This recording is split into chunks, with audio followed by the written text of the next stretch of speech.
నేను అడుగుతా ఉన్నా చంద్రబాబు నాయుడు గారిని, ఎందుకు ఇంత భయపడతా ఉన్నావు, ఎందుకు ఇంత అసహనం అని అడుగుతా ఉన్నా చంద్రబాబు నాయుడిని. ఈరోజు రాష్ట్రంలో ఏ పంటకు గిట్టుబాటు ధర రాని పరిస్థితిలో రైతు ఈరోజు వ్యవసాయం చేస్తూ ఉన్నాడు. వరి కొనుగోళ్లకు సంబంధించి రైతు 300 రూపాయలు తక్కువ రేటుకు ధాన్యం మొన్న అమ్ముకోవాల్సిన పరిస్థితి దళారులకు. చంద్రబాబు నాయుడు గారి పుణ్యాన వరి దగ్గర నుంచి మిరప, పత్తి, జొన్న, కందులు, మినుములు, పెసులు, మొక్కజొన్న, సజ్జలు, రాగులు, వేరుశెనగ, అరటి, చీని, కొక్కో, ఇప్పుడు పొగాకు, మామిడి కూడా, ప్రతి పంట కూడా ఏ పంటకు కనీస మద్దతు ధర రావడంలా. రైతులు అష్ట కష్టాలు పడతా ఉన్నారు. ఈ మధ్యకాలంలోనే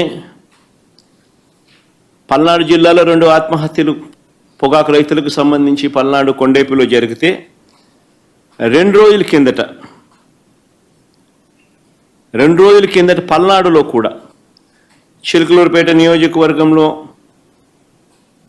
వినుకొండ నియోజకవర్గంలో 3, చిలకలూరుపేటలో 2, వినుకొండలో 1,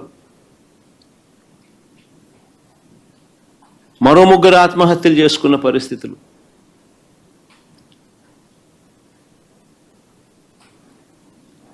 ప్రకాశం జిల్లాలో మన కళ్ళ ఎదుటే ఒక 2 ఆత్మహత్యలు జరిగితే మరో 3 ఆత్మహత్యలు కళ్ళ ఎదుటే కనిపిస్తా ఉన్నాయి. అయినా కూడా ఈ ప్రభుత్వం పట్టించుకునే పరిస్థితి లేదు. అయినా కూడా రైతులకు తోడుగా నిలబడే కార్యక్రమం అంతకన్నా జరగడం లేదు. ప్రజల సమస్యల పట్ల ఎవరైనా కూడా గొంతు విప్పితే చాలు చంద్రబాబు నాయుడు గారు నోట్లో నుంచి వచ్చే మాటలు ఏ స్థాయిలో ఉన్నాయనంటే భూస్థాపితం చేస్తాడట. ఆశ్చర్యం కలిగించే విషయాలు. 76 ఏళ్ల వయసు ఆయన, 76 ఏళ్ల వయసులో ఉన్న ఆయన ఒక ముఖ్యమంత్రి స్థానంలో కూర్చొని ఉన్న వ్యక్తి ఒక టీవీ ఇంటర్వ్యూలో మాట్లాడుతూ ప్రతిపక్షాన్ని భూస్థాపితం చేస్తాడంట. ప్రతిపక్ష నాయకుడు పేరెత్తి ఆయన ప్రతిపక్ష నాయకుడిని భూస్థాపితం చేస్తారంట.